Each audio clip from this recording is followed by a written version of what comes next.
రండి రండి రండి. ఈరోజు రాగి ముద్ద రెసిపీ చూపిస్తున్నాను.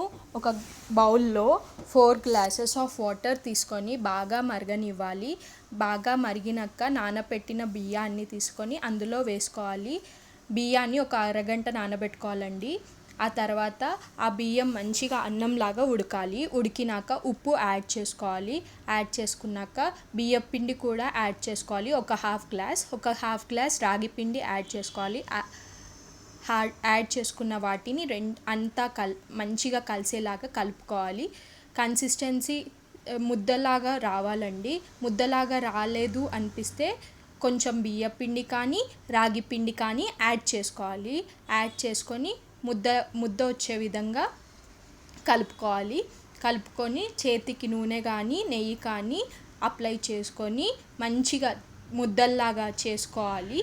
చేసుకొని పప్పుతో కానీ సాంబార్తో కానీ ఫ్రైతో కానీ సర్వ్ చేసుకొని తింటే బాగుంటుంది.